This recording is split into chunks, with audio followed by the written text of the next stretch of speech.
से लेकर के और मृत्यु तक सीखने की प्रक्रिया चलती ही रहती है। हम अपने कुछ नए टारगेट्स, नए गोल्स और नई एम्बिशंस रखते हैं और ये एनवायरनमेंट हमारे समक्ष नई नई चुनौतियों को पेश करता रहता है, जो कि हमारे और हमारे गोल के बीच में एक बहुत बड़ी बाधा के रूप में दिखते हैं। यही बाधाएं होती हैं जो हमें सीखने के लिए बाध्य कर देती हैं, मजबूर कर देती हैं। हम सीखना चाहें या ना चाहें, पर यहाँ पे हम सीखते जरूर हैं। मैं दीपक कुमार शर्मा, आज हम इसी से संबंधित एक थियरी करेंगे जो है field theory of Kurt Lewin. Field theory psychology में, सोशियोलॉजी में अलग अलग पर्सपेक्टिव से दी गई। हम खास करके फील्ड थियरी ऑफ लर्निंग करने वाले हैं। हम कर्ट लेविन की साइकोलॉजी की वो फील्ड थियरी करेंगे जिसका इन्होंने 1940s में इसको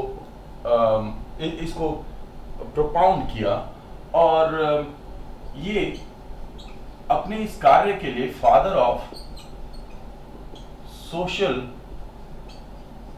साइकोलॉजी के रूप में भी देखे जाते हैं। फादर ऑफ सोशल साइकोलॉजी, ये तमगा इन्हें या ये ब्रांड इन्हें कैसे मिला, इसका मुख्य उद्देश्य था कि इन्होंने इनसे पहले जो तरीका था सीखने का वो क्या था, एसोसिएशन, जिसकी हमने बात की है, और इनके बाद एक तरीका था सीखने का, दैट इज ह्यूमनिज्म। तो आप फील्ड थियरी को एक ब्रिज के रूप में देख सकते हैं ह्यूमनिज्म और एसोसिएशनिज्म के बीच में, यानी कि जो संयोजनवाद है, बहुत पुरानी विचारधारा है, और जो मानववाद है। साइकोलॉजी में मानववाद, अगर हम इसकी साइकोलॉजी में बात करें तो 1950 याद रखिएगा। अब 1940s में ये फील्ड थियरी आती है लर्निंग की। तो जहां एसोसिएशनिज्म ये कहता था कि रिलेशन जो होता है वो कॉज और इफेक्ट में होता है, यानी कारण और प्रभाव, वहीं फील्ड थियरी कहती है कि ये कारण और प्रभाव नहीं है, बल्कि कर्ट लेविन ने इसे कुछ इस तरीके से देखा, इसको एक एनालॉजी माना जाता है, analogy of electricity and magnetism. तरीके से अगर समझें तो एक बंदा है, सामान्य भाषा में समझने की कोशिश करते हैं, एक बंदा है और उसे एक गोल की तरफ पहुंचना है, उसे अपने टारगेट को अचीव करना है। तो एक तो वेरिएबल ये हो गया, इसने अपनी साइकोलॉजी में कुछ सोचा कि मुझे क्या टारगेट रखना है, तो इसने ये टारगेट बनाया, लेकिन इस टारगेट को पूरा करते समय एनवायरनमेंट ने बहुत सारे चैलेंजेस थ्रो किए, और यही जो चैलेंजेस थे इसने इस व्यक्ति को इस टारगेट पे पहुंचना मुश्किल कर दिया। तो इसके जो एक्सपीरियंसेस हैं, याद रखिएगा, इसके जो एक्सपीरियंसेस हैं वो किसी एक स्टिमुलस, किसी सिंगल स्टिमुलस से प्रभावित नहीं हो रहे। ये कहते हैं कर्ट लेविन। इनका कहना है कि ये जो एक्सपीरियंस है ये एक होल के रूप में है, पूरा जो एक्सपीरियंस है वो एक होल के रूप में है। जैसे कि एक क्लासरूम, इस क्लासरूम में एक स्टूडेंट है, वो एक स्टूडेंट जो है वो बहुत सारे दूसरे स्टूडेंट के साथ में है, और अगर इसमें किसी एक भी स्टूडेंट का अगर एक्सपीरियंस चेंज होता है तो पूरी क्लास का एक्सपीरियंस चेंज होगा। मींस ऐसा नहीं है कि कोई एक पर्टिकुलर चीज से कोई दूसरी पर्टिकुलर लर्निंग डायरेक्टली की जा सकती है। इन्होंने कहा कि ये पूरा का पूरा जो सिस्टम होता है ये होल होता है। जैसे कि एक एक्वेरियम,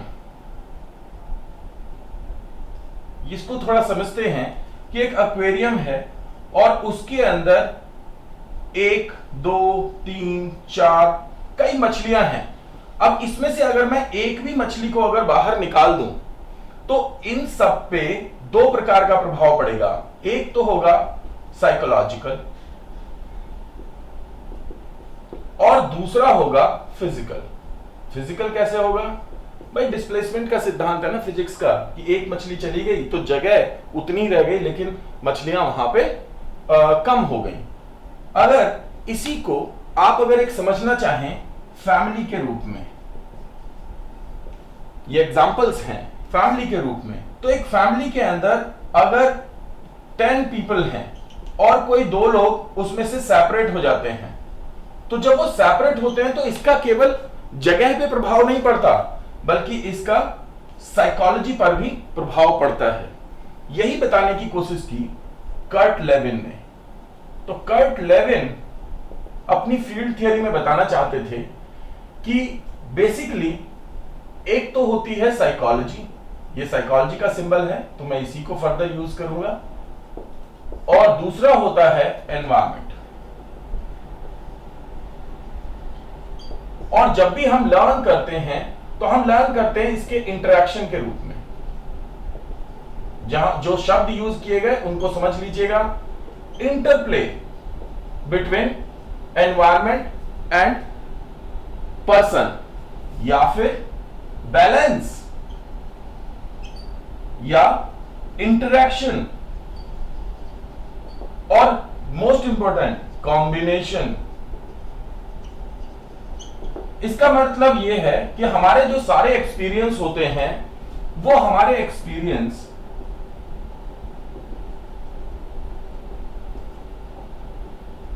मैं और आप, या अदर्स कहते हैं, मैं यूज नहीं करता उस टर्म को, मैं और आप, इन दोनों से मिलकर के बनते हैं। यानी कि मैं, सेल्फ और एनवायरमेंट। और यही है जिसमें कि फील्ड थियरी ह्यूमनिज्म तक पहुंचने का एक तरीका था। एसोसिएशन कहता था दो चीजें, स्टिमुलस और रिस्पांस, यानी कि एस और आर के रिलेशन, चाहे वो आरएस थियरी हो या एसआर थियरी हो। फील्ड थियरी कहती है कि ये जो रिलेशन है ये कैसा होगा? इंटरप्ले के द्वारा होगा, जिसके ये एग्जांपल्स हैं। ह्यूमनिज्म ने बाद में वही फील्ड थियरी को ही आगे बढ़ाया। यही फील्ड थियरी जो थी ये बेसिकली गेस्टाल्ट से आई थी। गेस्टाल्ट थियरी, जिसमें कि आपने सबसे पहले वर्डहाइमर का नाम सुना होगा, या वर्दीमर कहते हैं, कॉफका, और इसके बाद में लेविन का नाम आता है।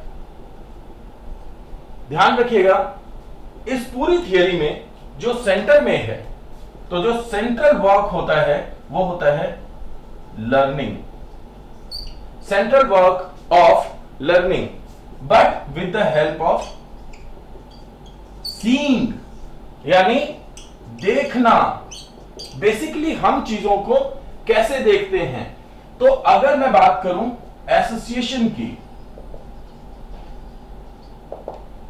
तो वो देखते हैं पार्ट्स में, यानी हिस्सों में।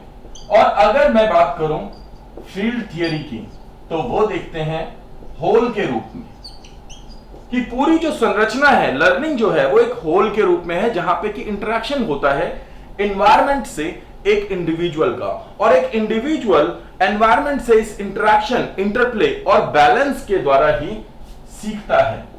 तो ये जो सीखने की प्रवृत्ति है, इसके लिए गेस्टाल्ट और कर्ट लेविन जैसे थिंकर सबसे महत्वपूर्ण मानते हैं सीइंग को, कि आपका नजरिया क्या है, जिससे परसेप्शन भी कहते हैं, और इसी नजरिए से क्या आता है?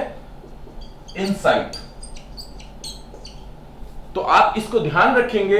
ये है पूरी की पूरी field theory by Kurt Lewin, जिसको कि आपको समझना है आपको देखना है कि इसके मुख्य बिंदु क्या हैं।